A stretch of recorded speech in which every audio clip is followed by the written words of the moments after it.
Alright guys, hello again and welcome back to Let's Play Dark Souls. In this episode we are going to take on Blighttown, and if you can tell, I still do have a cold, so please excuse any coughing, hacking, or sniffling you might hear. I assure you I'm going to try to keep it to a minimum. But anyway, I'm going to end up equipping these poison resistance items because they are pretty damn useful. I actually bought a bunch more from the Undead Merchant off camera, and I think it was a good call. I'm also going to use the spider shield that I got down in the depths because of the poison resistance, and it's going to be crucial when fighting a certain type of enemy. And then instead of the elite night gear, I'm going to put on, I think, black leather, but maybe the rags would actually be a better choice. I think I actually compare them.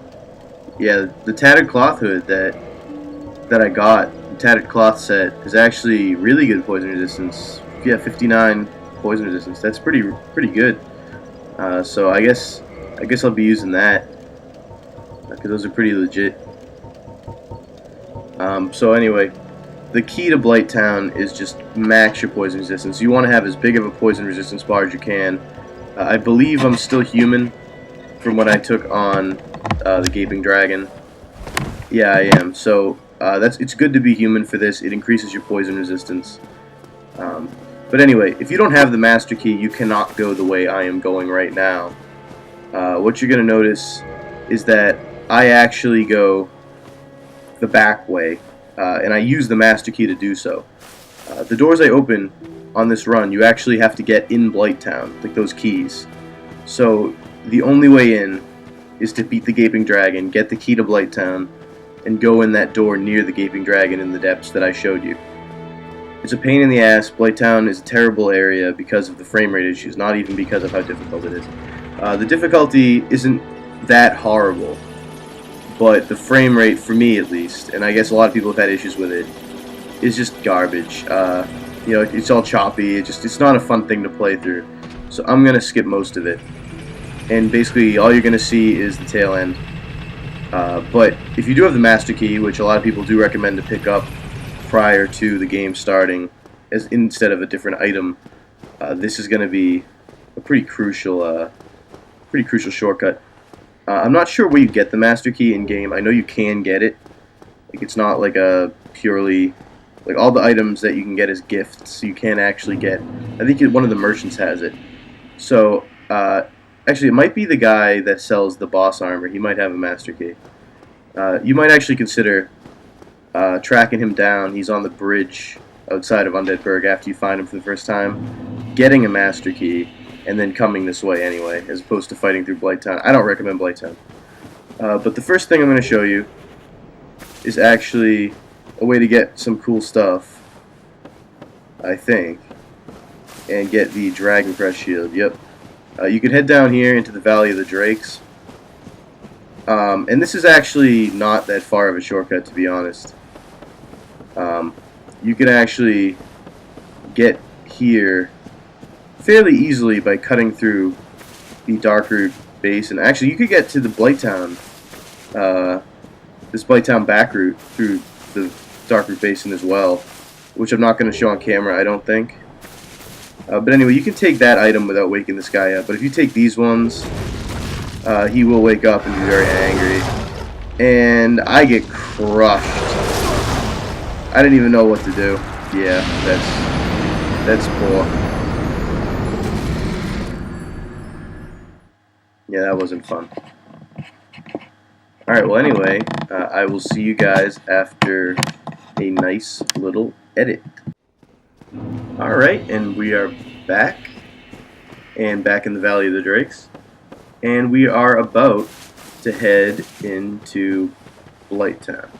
So this way, we are heading into Blighttown through the back route, and there's only a few things you got to worry about in this hallway, and even then you don't really have to worry about it too much, but I'm going to show you a little trick. If you take the bow, and you shoot the guy in the back, and by in the back, I don't mean like, you know, from behind. If you shoot the guy that's furthest from you, he'll aggro by himself. But for some reason, if you shoot the guy that's closest to you, both of them will attack you. I don't know why. That doesn't make any sense to me. You'd think that if you pull the one closest to you, then the other one won't notice. But he'll actually stand there and watch as his friend runs by you, or runs by him to go attack you, and he won't do anything if you attack the other one. But if you attack the one that's closest to you, both of them will charge you. I don't know. I mean, maybe one of them's a lot more vocal than the other, and he goes, you know, come on, help me. I have no idea. But all I know is those two, the only reason that these guys would ever be annoying or difficult is if you fought them one-on-one. Because it's so easy to backstab them. The only thing you got to worry about is that they do hit you with their clubs, and it adds poison even through your shield. And I suppose if you took like too many hits, you would get poisoned. But even if you did, you can just you can just use the poison items that I told you to get before you came here to cure it. So it's not that big a deal. Just make sure you have at least 15 to 20 of those poison cure items because you're definitely gonna need them. And you'd be good to have like 10 or maybe a little less of the toxin cure items, which is like the blooming moss or whatever, blooming purple moss. I think I have like 6 or 7, but if you're worried, a little more might be better. So anyway, here we are. Here's Blighttown, and you're gonna see the frame rate get a little choppier as we go on. It's not pretty. It's doing okay for now. But anyway, basically, this is where the key is that'll let you go through the New London Ruins into the Valley of the Drakes. And you just have to find the ladders. That's all you do. So on each floor, there's going to be a torch, and you know, each ladder has a torch. I mean, so just find the torch, and you can find the ladder. You head on to the next ladder. Kill these guys. Don't give them a chance to attack you. They breathe fire. But if you attack them a couple times, they stagger. I'm actually going to equip the Drake Sword here. Not because I don't like the Zweehonder, because I do. Because they're very annoying little enemies, the mosquitoes, that will just kind of follow you and haunt you. And I want to have a quick, ability to attack these guys. I don't want to have to swing this big, heavy, clunky sword around, try to kill them. But anyway, you can actually take them out with the bow. I wish I had equipped it with my right hand instead of my pyromancy right now, because you can shoot it without aiming, which is pretty useful if you just lock onto these guys and shoot them with the bow. They all go down pretty quick. But if they're getting close, I mean, you could try to hit them with the sword, like I was just doing, but it's not perfect, which sucks.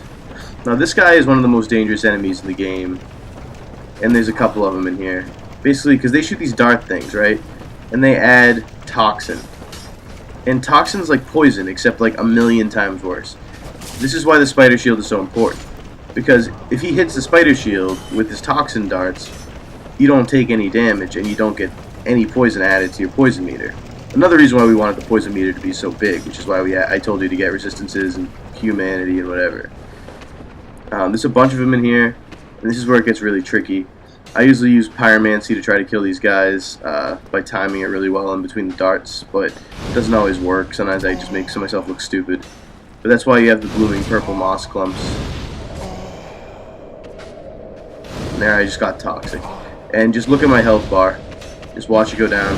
It just flies. So I'm actually going to heal up and use my toxin healer, blooming purple moss clump. And there's so many of these guys in here. I think there's like 6 of them in here. But I do recommend going in here anyway. This is optional. You can just avoid this area entirely. But I don't recommend it. And I'll show you why momentarily. But this is definitely the hardest area in the back section of Blighttown. And the fact that you can avoid it, I suppose, would make a lot of people wary about ever bothering. But it is worth it. And once you kill these guys once, they never respawn. So if you do die, but you manage to take a couple of these guys out, it'll be so much easier the next time you play it. So I definitely recommend that if you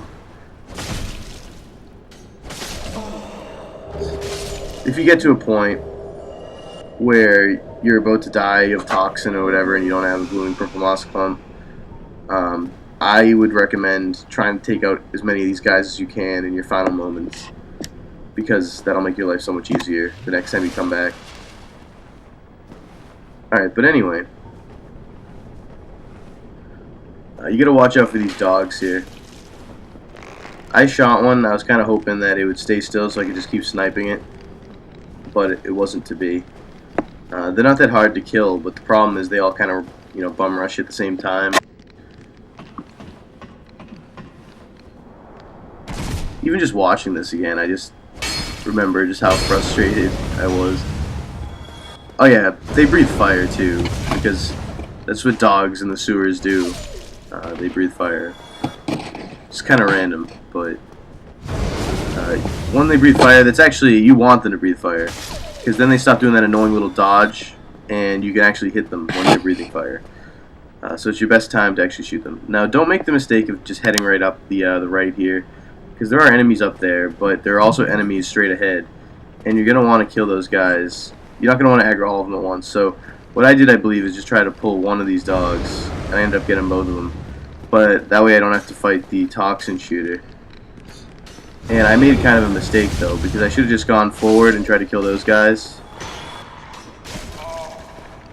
And you're gonna see here, because I believe they do attack at some point. But anyway, when you have a moment's reprieve, just heal up. You want to fight these guys at full health.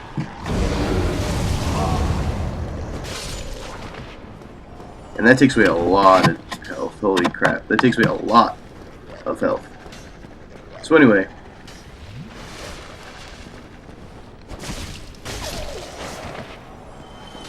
once these guys are all taken care of, you can feel free to run up and kill this last shooter. And you can congratulate yourself because you never have to go in this area again. And that is why we went down here. 1 Firekeeper soul. And yes, the upgrade to your Estus is worth all the pain and punishment that I just put you through by telling you to come down here, at least in my opinion. But this is, you know, there aren't that many Firekeeper souls in the game.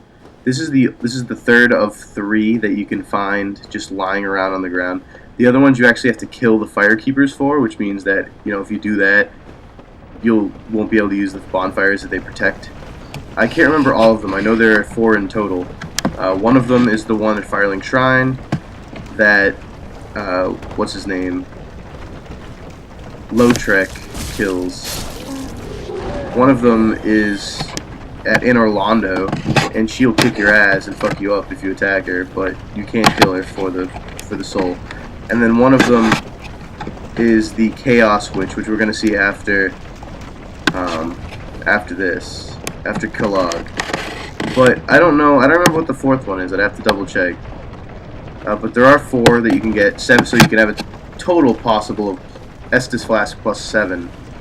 But most people they don't use the Firekeeper one. They revive the Firekeeper with it, and that's a good thing because you can kindle that bonfire up to 20 flasks, and that's like a bonfire like it's like the second closest bonfire to the last boss. So it's a good one to have. Right, but anyway, the boss is actually to the right from where we are now, but we're gonna head to the left here because we're gonna get to, you know, grab the bonfire. There are only 2 bonfires in Blighttown, and this one is the only one we're going to get a hold of. There's one that's like up above in the rafters that you can only get to if you come the other way. This is actually a good bonfire to kindle, not necessarily because of Kellogg. And obviously it's definitely a good bonfire to kindle if you plan to wander around the Poison Swamp. But it's also good to kindle because there are actually 2 areas fairly close to here. The Great Hollow and Ash Lake, and each one does have a bonfire, but it's just kind of like, this is like kind of like a hub of its own. And it's not a terrible idea to kindle it. Plus, I just don't like having 5 Estus Flasks and then having to wander through a swamp where I'm bound to get poisoned and waste some health. So I tend to kindle this one. And the humanity is good for you too. But anyway, the cool thing is if you actually become human here and kindle this bonfire, well, you don't have to kindle it. If you become human here, you'll actually get attacked by an NPC invader, and you can get a bunch of humanity and a cool weapon called the Butcher's Knife, which isn't really that useful, but it's the same weapon that giant butcher has, you know, when he does that slam attack, whatever, you like it lets you do that, and it's pretty cool just to have that item. It's kind of like, you know, the weapon that Pyramid Head has from Silent Hill too. So I'm not going to use the summon sign. Um, there's some bosses I might, like Ornstein and Smo. This one I don't think I'll need. I might summon the NPC at the end, you know, just as like, you know, just to watch her get destroyed. Because honestly, on CoolKvothe, she's just a meat shield. All right, and here is Dark Spirit Man-Eater Mildred, who, if you haven't guessed, tends to eat men. In the literal way. Yeah, see, she does the same moveset, except she's like a deprived. She's got like the crappy flank shield, and I'm just making all sorts of mistakes right now. My problem is I didn't clear those mosquitoes, and they're just kicking my ass more than she is even. All right, so that should kill Man-Eater Mildred, and I think I'm gonna take these guys out after healing here. But I've been making mistakes like nobody's business. Alright, so anyway, these mosquitoes suck, especially because they respawn. Like, they're infinitely spawning. Not just like when you go to the bonfire, they respawn, they infinitely respawn. So it's pretty terrible. Alright, but anyway, we're not going to take on CoolKvothe until next time. So for now, that's it.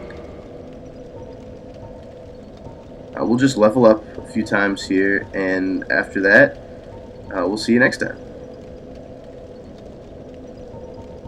See you later.